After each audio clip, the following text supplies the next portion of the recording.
Devenez le boss de votre vie, c'est ce que je vous propose sur mon podcast Éveil spirituel pour tous, dédié à l'élévation des consciences ainsi qu'à votre éveil spirituel. Aujourd'hui, le sujet est la précarité étudiante. J'ai vu un article sur lemonde.fr qui s'intitule « Pour réduire la précarité étudiante, les loyers des résidences universitaires seront gelés ». Donc comme d'habitude, je prends un fait de société et je me pose des questions derrière, je remets en cause des trucs et je me demande, alors, les sens cachés, enfin je veux dire selon moi bien entendu, ça ne tient qu'à moi, et aussi parce que la question étudiante est très importante et est un sujet presque vieux comme le monde finalement, et donc je me dis, je vais lire cet article pour voir si les choses ont évolué, mais rien que le titre déjà dit que c'est mal barré. Donc cet article est sur la précarité et j'ai pas pu m'empêcher de me poser des questions autres à travers cela.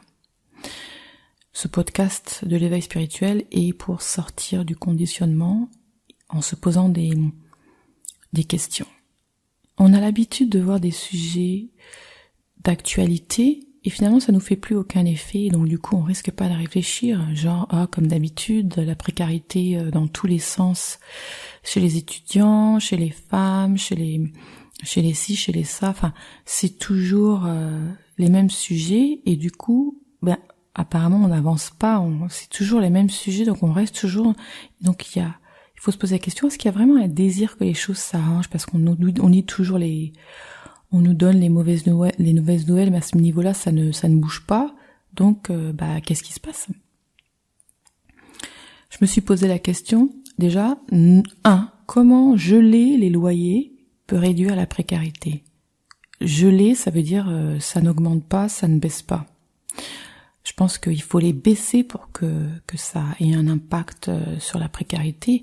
Et encore, la précarité, c'est un niveau très très bas. Donc, je me dis, le titre déjà, ça commence mal de geler les loyers, ça éviter que ça augmente. Mais ça veut dire que l'État donc se fait de l'argent, ça va quelque part, je veux dire. Donc ça veut dire qu'à un moment donné, l'État se dit j'accepte de ne pas augmenter. Donc c'est-à-dire que normalement ça augmente tous les ans. Et donc au lieu d'augmenter, on gèle. Mais ce que ça dit, c'est que l'État, à travers donc les loyers, les loyers et les taxes, en fait, s'en met dans la poche et au détriment des étudiants. Et là, pour faire genre, on s'occupe de quelque chose, on arrête d'augmenter le loyer. Mais ça suffit pas, du tout quoi. Parlons des étudiants, maintenant. Je me suis dit, ça veut dire aussi autre chose. Le côté des étudiants aussi. On est bien obligé de critiquer tous les côtés de manière constructive, bien entendu. Les étudiants, plutôt les études, ne devraient pas être si chers. C'est un fondement de toute société. Et d'ailleurs, pour retirer les droits et contrôler les gens, on leur donne pas accès à l'éducation, comme les femmes dans beaucoup de pays, dans les nôtres aussi, mais il y a plus longtemps, maintenant bien sûr on a accès à cela. Donc là on retire un droit fondamental, parce qu'il y a quand même beaucoup de gens qui n'ont pas les moyens d'aller à l'école, et même l'université, même si l'université est gratuite, il y a quand même l'inscription à la fac, et il y a toutes les autres dépenses, donc justement le loyer universitaire, la bouffe et tout ce qui s'ensuit. Donc ça veut dire qu'il y a toujours des jeunes qui ne sont pas capables d'aller à l'école, de s'éduquer, même si j'ai une idée de l'éducation, franchement, l'éducation est à refaire, mais ce n'est pas le sujet d'aujourd'hui, dans le sens où on doit avoir un niveau d'éducation, ce qui est normal, parce que je veux dire, il y a que comme ça qu'on peut s'émanciper, d'être éduqué, d'avoir de l'information. Maintenant après, il faut réfléchir, se poser des questions, et ça c'est autre chose. Et c'est là où j'interviens entre autres avec d'autres personnes pour réveiller les gens, mais en l'occurrence, là, il s'agit du fait que, à cause du manque d'argent, il y a des jeunes qui n'ont pas accès à quelque chose d'aussi fondamental. Donc ça veut dire que l'argent est toujours la sélection naturelle. C'est devenu la sélection naturelle il y a longtemps, l'argent. Et là, on en est toujours là. C'était pas normal, cela continue. S'il n'y avait pas de sélection à l'argent, il n'y aurait pas de crise sociale, quoi. Et il n'y aurait pas de classe sociale aussi. Et pourtant ça continue, donc l'argent, donc il y a des gens qui sont mieux que d'autres, ils ont plus d'argent, ils ont plus accès à l'éducation, etc. Et donc on n'en finit pas, et ceux qui n'ont pas accès, du coup, ils restent en bas de l'échelle parce que on va dire mais c'est la vie, c'est la classe sociale. Non, les classes sociales, comment dirais-je, c'est une histoire inventée depuis longtemps, comme les castes en Inde et tout ça, c'est pareil. C'est qu'il y a des gens qui sont mieux, et les hiérarchies, tout ce qui s'ensuit, il y a des gens qui sont, des êtres humains qui sont mieux que d'autres, c'est ça qu'on continue à perpétuer.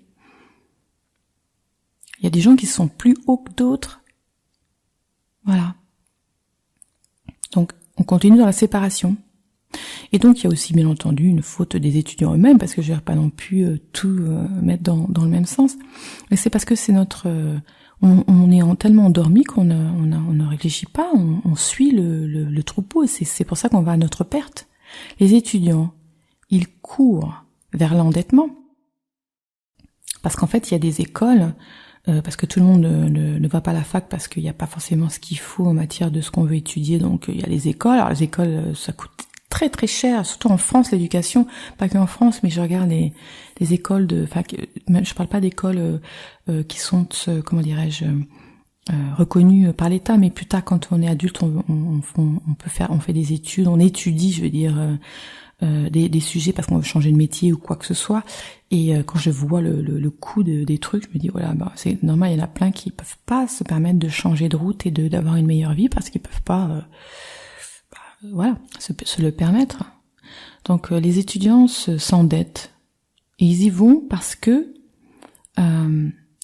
fait on met dans la tête, comment dirais-je, très tôt, que il faut faire ce métier parce que c'est en recherche et que ça paye mieux que d'autres métiers, etc. Mais c'est toujours à un instant T, quand les gens ont fini les études, on en est à autre chose.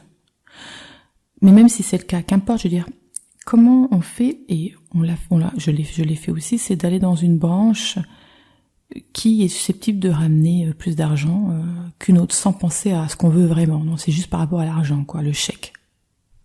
Donc même si ça paraît logique, parce que c'est justement, ce sont des actions prises seulement du côté logique, donc c'est pour ça que ça peut pas aller, parce qu'il y a, je veux dire, il faut avoir la logique, mais il y a l'autre côté aussi, l'intuition. De se dire que toute sa vie faire un métier juste parce que ça paie, ça paie, et en plus de ça, de pas se dire mais ça a l'air de payer plus ou moins, c'est moins pire que d'autres métiers. Oui, mais ça change tout le temps, vous voyez, tout change constamment. Donc après, mais j'ai fait ça pour rien. En fait, c'est pour ça qu'on est bien obligé de faire les choses que l'on préfère, parce que tout est aléatoire. C'est la définition même de la vie, d'être aléatoire, d'être changeante, en tout cas. Donc, on veut faire un métier parce que ça paye mieux, alors on nous met ça dans la tête depuis le biberon, pratiquement. Et aussi, on veut faire mieux que les autres parce qu'on nous fait toujours croire qu'on est en situation de survie et qu'il faut être plus fort que l'autre, etc. Parce qu'il n'y a pas assez, etc. On a toujours les mêmes histoires. Donc 1 + 1 = 2, ce qui fait que on veut avoir un métier qui paie plus. Voilà. Maintenant, je suis en train de jeter la pierre. Vous savez très bien que quand on parle de ça, on est tous dans le même bateau. Donc c'est de se rendre compte. On le fait parce que on veut s'en sortir et survivre, et parce qu'on ne sait pas que la vie c'est pas ça, quoi. Ça marche pas comme ça. Parce que on a créé des sociétés où ça marche comme ça, et on pense que c'est la vie, l'existence en général, mais ce n'est pas le cas. Mais on le pense, on le pense. On le pense même pas. On le vit, donc on pense pas qu'il faille y penser. Donc c'est pour ça qu'on est complètement endormi dans ce truc. On sait pas qu'il faut se réveiller de ce genre de choses, parce qu'on fait, c'est toujours les mêmes problèmes, quoi. Enfin, il y a pas de progression, il peut pas y en avoir, parce qu'en fait, on peut pas chercher une solution au même endroit où il y a le problème. Si c'est problématique, ce sujet, il faut s'ouvrir à d'autres moyens de réflexion, quoi. et remettre en cause le système, de pas se laisser dire des choses sans réfléchir si ça a du sens pour nous ou pas. En sachant que ça peut avoir du sens pour d'autres, mais pas pour nous. Donc on n'est pas tous pareils, on n'est pas là pour penser la même chose. Et pareil, et même nous on vérifie, on pense comme quelqu'un, du coup ça va, je me sens mieux parce que quelqu'un d'autre pense comme moi, mais ce n'est pas le but du jeu. Donc bref, tout ça pour dire que oui, on veut s'en sortir. On se dit voilà, à défaut de savoir exactement ce que je veux vraiment, parce qu'on n'y pense jamais trop, puisqu'on fait en sorte qu'on ne soit pas émancipé et d'être des copycats, des clones des autres, eh bien voilà, on se dit c'est tout, c'est sûr que si ça gagne mieux, autant y aller, parce qu'après on verra bien. Donc on n'en est plus à la survie, etc. dans nos sociétés occidentales, principalement. En tout cas, on n'en est pas là. Mais on a l'impression qu'on doit se battre tout le temps. Vous trouvez pas? Enfin, je veux dire, à chaque fois, on nous donne que des mauvaises nouvelles. On se dit, mais la vie est complètement. Je veux dire, il y a aucune certitude. Ça fait peur, etc. Et c'est vrai, la vie, elle a pas de certitude à part qu'on va mourir. Voilà. Je veux dire, une fois qu'on est, du coup, on est obligé de mourir. C'est la seule certitude qu'on a. Et ça n'a rien de pessimiste parce que c'est la réalité. On meurt physiquement, je veux dire. Donc, ça veut dire qu'on a un temps imparti, on va pas se prendre la tête et faire les trucs pour les autres, et les trucs qui nous plaisent pas, on n'a pas le temps. On n'a vraiment pas le temps.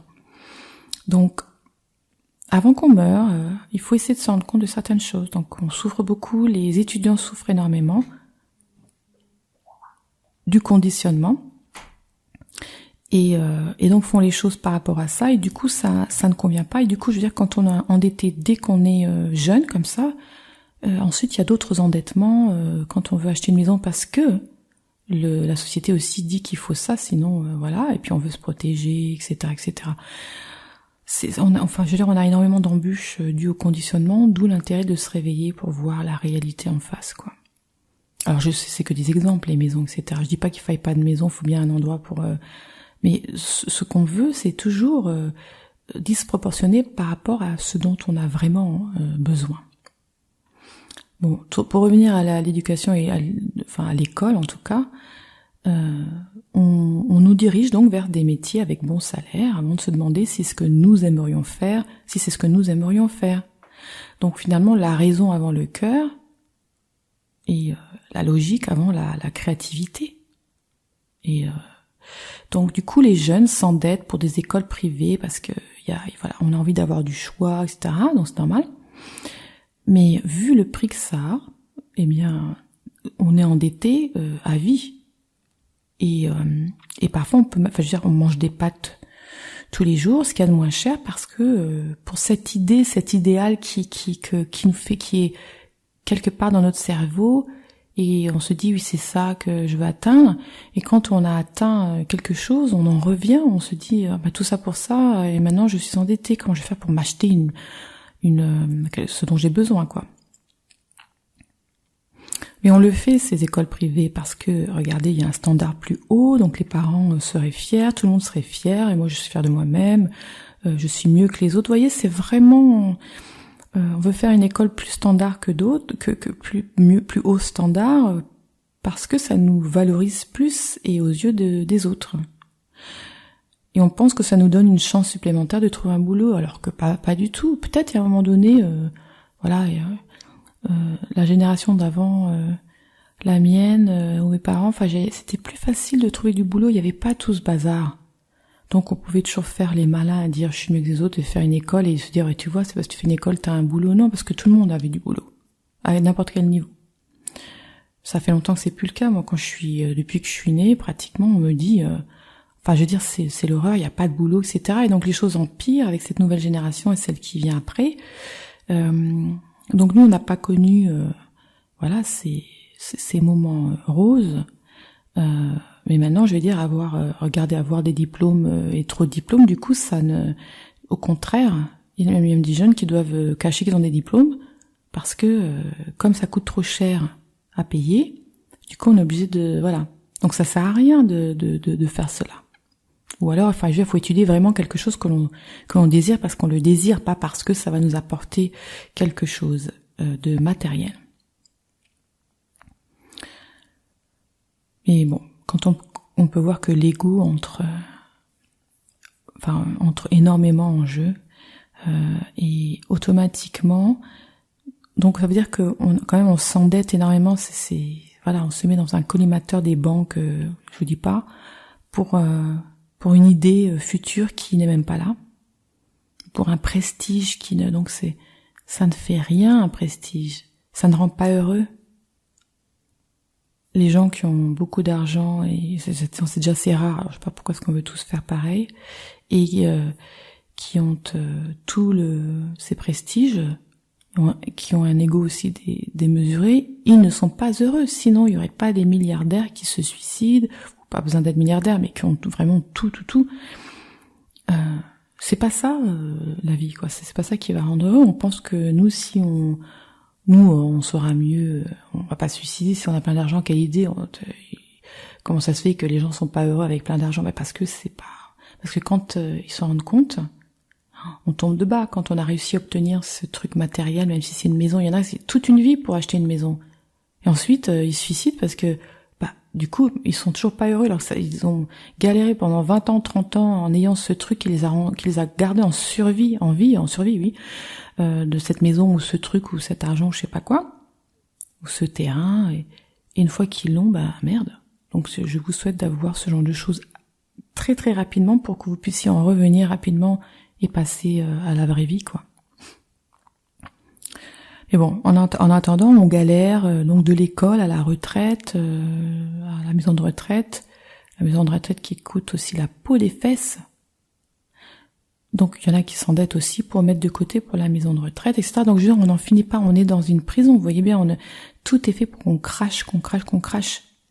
C'est pas aujourd'hui qu'on va pouvoir aborder ce genre de sujet très très long, mais il y a un moment donné, il faut anticiper vachement sur un certain nombre de choses, mais par exemple la vieillesse, plutôt que de parier ou de mettre de l'argent sur je serai malade, impotent, etc., il faut s'occuper de soi pour arriver. Écoutez, il y a des gens, regardez surtout dans les pays asiatiques, ils ont 80, ils ont 100 ans, ils marchent comme des gazelles, etc. Donc ce que je veux dire, c'est qu'on n'est pas obligé de croire qu'on va devenir grabataire ou complètement malade, alors qu'on peut se régénérer et en arrêtant d'avoir un style de vie, de manger des trucs qu'il faut pas, etc. Même si on aime ça, on est drogué à ça, mais il faut réussir à être intelligent et se dire, il faut que j'arrête tout ce qui me met en mauvaise santé pour être en santé, pour ne pas avoir des besoins de genre de maison de retraite avec je veux dire, parce que la maison de retraite, il y a des médecins, des infirmières, bref, des équipes médicales pour veiller, etc.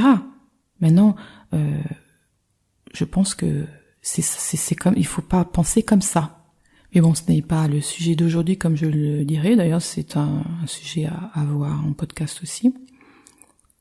De prévenir plutôt que de guérir dans tous les sens du terme, dans toutes dans notre vie en général, quoi. Mais bon, bref. En tout cas, le but du jeu, c'est de dire que on galère toute notre vie, jusqu'à notre mort, même la mort ou l'avant-mort physique, c'est une galère très difficile parce qu'on ne parle pas de tout cela. On a fait des sujets tabous, comme ça on n'a pas besoin d'en parler, alors qu'il faut vraiment en parler. Ça aussi, ça fera partie d'un podcast. La mort et comment se préparer à la mort. C'est important, il faut vraiment se bouger un peu. Donc arrêtons d'être des vaches à lait déjà, ou des moutons à laine, du coup, et reprenons notre pouvoir. C'est ce que je vous propose ici sur ce podcast et la chaîne aussi qui va avec sur YouTube. Un job n'apportera jamais le bonheur. Une relation amoureuse n'apportera jamais le bonheur. Un ordinateur, des trucs, bref, téléphone, tout ce qu'on veut, des gadgets, ça n'apportera jamais le bonheur. Ça apporte une excitation, ça nous passe le temps, demandant ce que ça veut dire de passer le temps. Pourquoi est-ce qu'on veut passer le temps? Je veux dire, on mourra bien rapidement, donc c'est pas la peine de passer le temps à s'occuper et de mettre notre cerveau ailleurs parce qu'on n'a pas envie d'être là. À ce moment-là, on peut mourir tout de suite si c'est le problème. Donc, en fait, on veut pas vraiment mettre notre cerveau ailleurs. Mais si c'est le cas, c'est parce qu'on n'est pas très bien, on n'est pas satisfait, et donc du coup, une fois de plus, j'insiste, c'est qu'on doit bien se poser des questions. Pourquoi est-ce qu'on veut s'échapper de cette réalité?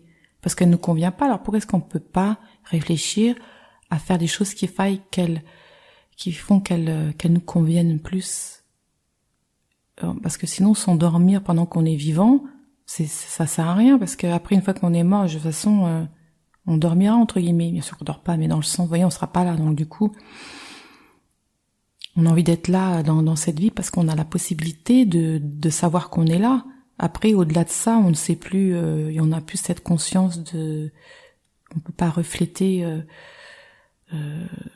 comme un miroir. Cette vie, c'est un miroir. On sait les choses, on peut prendre des décisions. Au-delà de ça, lorsqu'il n'y a pas ce corps physique qui est comme un filtre ou des lunettes de soleil, tout ça, on peut pas. Il y a plus rien de matériel, donc il faut en profiter maintenant, et donc en se posant des questions et se dire c'est quoi le bonheur, où est-il? Donc tout ça nous apporte pas le bonheur, parce que sinon ça se saurait, très très simple. De plus en plus de gens sont malheureux, donc et pourtant on a de plus en plus de choses apparemment et qui ne nous servent à rien, hein, on accumule. Et le bonheur n'est toujours pas là, ça veut dire qu'il faut chercher complètement ailleurs ce bonheur, très clairement.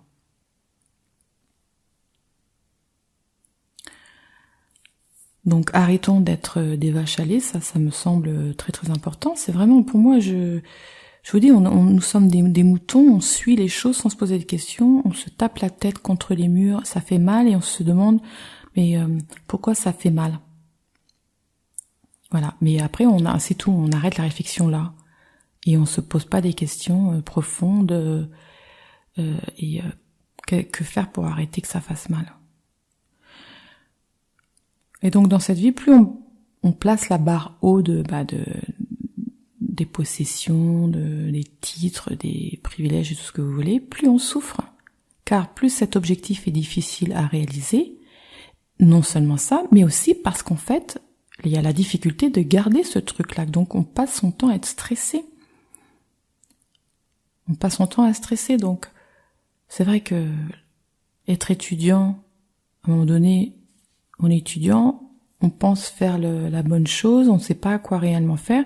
Moi, j'aimerais bien en fait qu'on gagne du temps et que dès qu'on est bébé, d'être éduqué, donc les parents, c'est important parce que regardez, on éduque les enfants à aller dans la même direction que nous parce qu'on se pose pas de questions, parce qu'on est formaté nous-mêmes. À un moment donné, il faut absolument pouvoir, si on veut vraiment que nos enfants soient heureux, équilibrés et tout ce qui s'ensuit, bien faire en sorte qu'ils aillent directement vers là où ils veulent. Et leur dire fais pas comme moi, parce que vraiment j'ai l'impression que genre moi aussi j'ai vécu ça, alors toi aussi, ce sont nos enfants. Les générations d'avant, il faut que ce soit plus facile, mais en l'occurrence c'est de plus en plus difficile quoi. Donc il faut pas mettre dans la tête qu'il faut faire les choses parce que c'est comme ça, parce qu'on a besoin d'avoir de l'autorité, parce on se sent pas vraiment de valeur. Il faut qu'on travaille sur nous et ne pas reproduire. On doit essayer de s'en sortir et de redresser la barre, et en même temps essayer de ne pas blesser les enfants ou de leur mettre des bâtons dans les roues pour plus tard. C'est pas facile. Surtout la régénération de maintenant, on se réveille, mais en même temps on a subi tout ça. Comment faire pour arrêter au niveau des enfants? Il faut commencer à le faire maintenant parce que eux, quand ils ont des enfants, ils ont la conscience plus supérieure pour pouvoir arrêter les choses avant, etc. Ça se fait d'une génération à une génération, donc on commence maintenant. Vous n'allez pas tout remettre comme il faut dans l'ordre, non, dans cette vie, mais vous pouvez y participer vachement, quoi. Nos parents, ils ont été conditionnés comme leurs parents, etc. Donc c'est la faute de personne, c'est l'effet boule de neige de cette humanité qui se programme, s'auto-conditionne comme cela, quoi. Très facilement manipulable. C'est pour ça qu'on est superbement manipulé par tout ce qui est autorité autour de nous. Car on a bien découvert que le cerveau humain est superbement manipulable très facilement, quoi. Il faut s'y prendre vachement tôt. Et c'est dans la poche. Donc voir les choses, non du côté matériel, mais du côté du cœur. Vraiment, c'est pas un truc, les violons, non, c'est réel. C'est de notre vraie nature qui est représentée par le cœur. C'est pas le cœur lui-même, mais Cette énergie de quand on vibre pour quelque chose, c'est pour ça que c'est au niveau du cœur, ce centre. Quel est le sens de la vie humaine? Quel est le sens de la vie tout court? Quel est le sens de ma vie physique? On devrait se poser quel est le sens, parce que est-ce qu'on ne fait pas des choses qui n'ont pas de sens quand même la plupart du temps? Robotiquement, il faut bien le faire. Ben non, pas forcément. Si on a envie de le faire, très bien, mais il faudrait découvrir est-ce que j'ai vraiment envie de faire ça. Si c'est pas le cas, il faut pas se trop flageller ou se mettre en... C'est la dépression, c'est ça. On se replie sans le savoir parce qu'on n'est pas en accord, mais comme on sait pas qu'il y a quelque chose qu'on peut changer, du coup on souffre et il y en a qui se suicident.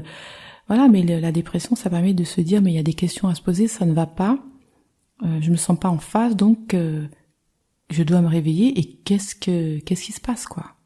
Rétablir cette relation avec nous-mêmes que l'on n'a plus depuis longtemps, mais je veux dire donc du coup l'établir parce qu'on l'a jamais vraiment établi, mais vous voyez, on nous a coupé de notre relation avec nous-mêmes en disant n'importe quoi, c'est des foutaises. Donc du coup, on ne sait pas qu'on doit avoir cette relation. Est-ce que vous vous êtes déjà posé la question quel était le sens de votre vie ou de la vie tout court? Bon, la vie humaine, hein, parce que la vie c'est plus que la vie humaine, mais est-ce que vous vous êtes déjà arrêté de courir, vous êtes assis, vous êtes posé une question, vous avez remis quelque chose en cause? Ça vous est déjà arrivé? Parce que c'est pas le cas, je vous assure que ça fait du bien. Donc, en conclusion, nous sommes là pour nous épanouir dans cette vie physique. On n'est pas là pour dormir, parce que sinon, on a le temps de pas être là quand on sera plus là, mais on est là pour s'épanouir, évoluer, comme tout le reste de la vie, de l'existence. Regardez, est-ce que ça n'est pas une évolution permanente? Donc, nous sommes là pour nous épanouir, et sûrement pas pour baver. Avoir des difficultés fait partie des facilités, c'est-à-dire l'un et l'autre doivent exister. Mais là, c'est pas des difficultés, c'est plus que ça, c'est du barrage de route, c'est on en bave, et on s'en suicide ou on en commet des meurtres. Donc vraiment, c'est beaucoup trop. Réveillons-nous. Il faut s'éduquer, mais il n'y a pas que les études. L'éducation, c'est vraiment ce qui vient de votre expérience en fait de vie, parce que l'école, elle vous apprend pas à vivre. Il faudrait des écoles de la vie. C'est ce qui commence à pousser d'ailleurs. Parce que l'école classique, c'est du bourrage de crâne, ça sert à rien, on se rappelle plus les choses, et puis ça, une fois qu'on a la vie, qu'est-ce que je fais maintenant? On est dépourvu parce qu'on nous a pas appris la vie. Mais bon, tout ça veut dire que faire des études, ça ne retire pas la souffrance du monde, ça ne retire pas notre souffrance. Quand on est jeune étudiant, on dit on a toute la vie devant nous, donc on est dans l'espoir, donc c'est ça qui fait vivre, parce que l'espoir fait vivre. Mais une fois qu'on s'est cassé la figure un certain nombre de fois, donc lorsqu'on vieillit, c'est normal, parce que donc on est plus mature, et de plus en plus on s'est cassé la figure, et on se dit mais qu'est-ce que c'est que cette résistance? Pourquoi est-ce que ça se termine jamais toujours mal et tout ça? Quand on est étudiant ou jeune en tout cas, l'espoir nous maintient en vie jusqu'à ce qu'on ne perde cet espoir à un moment donné, à travers une dépression, à travers un suicide, à travers devenir fou et de tuer des gens, à travers ou de s'effacer, être comme un zombie. La réponse à ce genre de questions est en nous. Donc c'est là où il faut chercher la réponse. Que souhaitons-nous vraiment dans la vie? Il est temps de se poser la question au lieu de continuer à s'engouffrer dans la roue du conditionnement humain. Et donc de se taper la tête contre les murs, de continuer en tout cas. Cette cage à hamster dans laquelle nous sommes prisonniers, sans même le savoir, sans s'en rendre compte. Et il y a bien des gens qui se disent mais on est prisonnier de rien, je fais ce que je veux. Ce n'est pas le cas. Nous sommes dans un labyrinthe. Nous avons un labyrinthe personnel dans la tête. C'est ça la prison, parce que ça va là où le formatage nous fait aller. Ce n'est pas nous qui dirigeons et on le pense. C'est pour ça que ça s'appelle du conditionnement, parce qu'en fait le but du conditionnement, c'est que vous sachiez pas que vous êtes conditionné. Sinon ce n'est plus du conditionnement. Si vous le savez que vous êtes conditionné, vous voyez, c'est ça. C'est comme le poisson dans le bocal, il a aucune idée qu'il est dans un bocal. D'ailleurs, il sait même pas qu'il y a une mer, alors, la mer ou l'océan ou ce qu'on veut. Et la seule manière de s'en rendre compte de cela, c'est de réfléchir et de reprendre son pouvoir, de se poser des questions et de se dire, mais c'est pas forcément faux ce qu'elle dit, ou pas, il n'y a pas que moi qui le dis, mais dans l'occurrence là, on est entre nous. C'est peut-être pas faux, peut-être que j'ai pas forcément raison, c'est pas parce que je sais des trucs que c'est vrai, complètement. Vous voyez, petit à petit, l'ego doit diminuer et se dire, mais en fait, je sais rien du tout, je sais que ce que j'ai appris. Donc, est-ce que ça me sert, est-ce que ça me dessert? Eh bien, il faut que je le sache. Oui, en effet, c'est pas impossible ça, peut-être je devrais y réfléchir quand même, on sait jamais, parce qu'après, une fois que la ville est finie, c'est terminé, donc on peut se dire, ouais, ça vaut le coup quand même de réfléchir. Bon, la bonne nouvelle, c'est que si vous écoutez ce podcast et vous en êtes à la fin, c'est que vous posez des questions.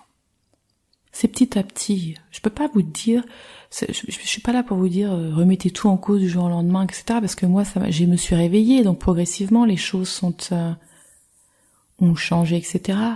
Donc je suis là pour en fait vous aider à réfléchir et genre hop, réveillez-vous et essayez ça et petit à petit vous ferez votre chemin dans votre labyrinthe et vous trouverez la sortie de votre propre labyrinthe.